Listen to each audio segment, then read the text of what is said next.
Hello. Welcome to Reading Time with Josiah Devine Johnson. Brought to you by Josiah Devine Johnson. I am he, Josiah Devine Johnson. Today we'll be reading Madeline by Ludwig Bimmelmans. The French one. Our story of Madeline begins thus.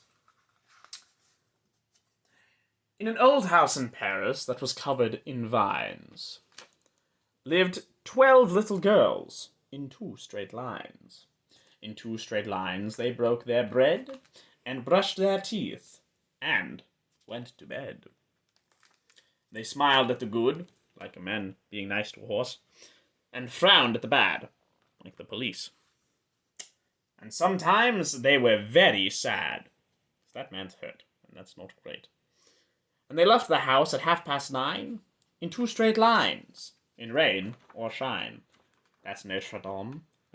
Notre-Dame. And that's another famous place. Versailles? Is that the Garden of Versailles? Sure, why not? The smallest one was Madeline.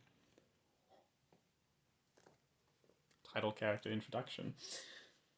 She was not afraid of mice. She loved winter, snow, and ice. To the tiger in the zoo, Madeline said, "Pooh, pooh."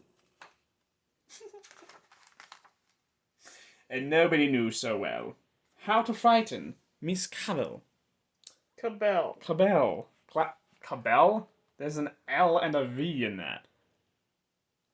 Oh yeah, Clavel, you're right. Keep going. You clearly didn't grow up with these. Yes, I did. Maybe you should have listened better. In the middle of one night, Miss Cabell? Clavel? Oh yes, that's right. I was accurate with that, wasn't I? Miss Clavel turned on her light and said, "Something is not right." Little Madeline sat in bed, cried and cried. Her eyes were red. And soon after Dr. Cohn came, he rushed out to the phone. And he dialed DAN Ton 106. "Nurse," he said, "it's an appendix." Everyone had to cry. Not a single eye was dry. Madeline was in his arm, in a blanket, safe and warm. Warm. It's a slant rhyme. You have to give a little bit of an exception there. In a car with a red light, they drove out into the night. Madeline woke up 2 hours later, in a room with flowers. Madeline soon ate and drank. On her bed, there was a crank. And a crack on the ceiling had the habit of sometimes looking like a rabbit. Wow. I know, it looks a bit like a rabbit, doesn't it? Outside were birds, trees, and sky, and so 10 days passed quickly by. One nice morning, Miss Clavel said, Clavel? "Isn't this a fine..." You're saying it like clavicle. Well, you're the one who thought it was Cabell, so... "Fine day to visit Madeline." Oh, so sweet. "Visitors from 2 to 4, read a sign outside her door. Tiptoeing with solemn face, with some flowers and a vase. This. In they walked, and then said, "Ah!" as they walked, or as they saw the toys and candy, and the dollhouse from Papa. I'm dyslexic. It's not cool to laugh at me for that, Ma. I'm shaking because it's so... But the biggest surprise, by far, on her stomach was a scar. She's showing the scar. Everyone's in awe. Wow.